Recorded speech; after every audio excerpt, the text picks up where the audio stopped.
Tady an'le équation de la trajectoire isika zao étape faefatra zay. Ahoana fomba ahafahantsika mahita an'izany?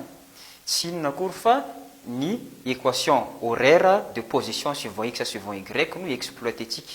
Start-up iray novokariny Louise Tira Venceslas tamin'ny taona 2014 ny Madaboka.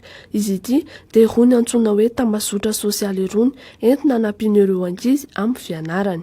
Madaboka dia tambazotra sosialy hoentina hanampiana an'ireo mpianatra manomboka any amin'ny classe de 3e hatrany amin'ny classe de terminale. Tambazotra sosialy izy ako tsy misahana ny serasera amin'ny ankapobeny fa misahana ny fampianarana.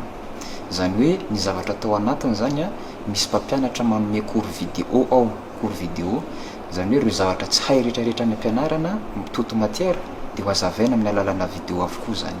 Ny foronan'izy dia tsotra tamin'ny fotoana vitsivitsy lasa zay nanala fanadinana baccalauréat no tenako.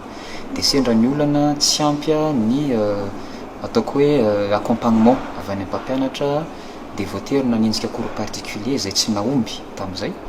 Dia tonga saina ny tenako hoe andranto fianarana teny amin'ny anjerimanontolo dia taty aoriana aloha hanampy an'ireo tanora zandry mba tsy ho tonga amin'ilay olana efa nilalovana teo aloha.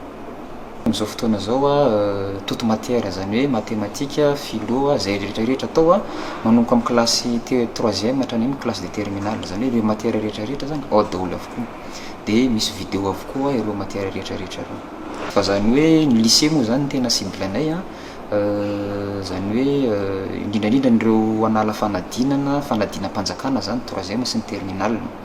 Ka misy programme fandraisana BDB moa zany ireo dia zay nanaovanay hoe ny base ny 3e mihitsy no amboarinay dia volavola zay base hatrany amin'ny terminale. Amin'izao aloha zany mpampianatra anay aloha zany anankifito. Zany hoe matière anankiray tsirairay avy zany amin'izao fotoana zao. Fa mbola mitady mpampianatra 30 isa zany zay amin'izao manampy tosika andreo mpampianatra efa misy. Tsy ny fampianarana any amin'ny lycée ihany fa misy ihany koa ny fanampiana ireo ankizy ny amin'izay mety ho lalany sy asany mifandraika amin'ny fianarana ataony ao reny baccalauréat no hita ao. Ankoatran'le hoe les cours vidéo hita ao Madaboka dia misy ihany koa ny orientation zany hoe tsy fampianarana amin'ny lycée fotsiny no misy ao Madaboka fa ao daholo ny resaka orientation misy filière hazavaina zany ny filière hoe inona daholo filière misy eto Madagasikara inona ny débouché mety ho trinona ny karamany zany hoe fanampiana ny ankizy feno mihitsy zany amin'ny zay mety ho aviny. Ankoatran'izay mifandraika amin'izay filière zay ihany ny université sy ny institut ao Madaboka efa misy zany hoe rehefa hita n'le filière dia afaka misafidy amin'izay izy avy hoe aiza izy no andeha rehefa tapitra ny baccalauréat dia fotsiny izy misafidy. Mankasitraka ity fomba fampianarana iray ity eo anivon'ny ministère amin'ny fampianarana raha ny nambaran'izy ireo.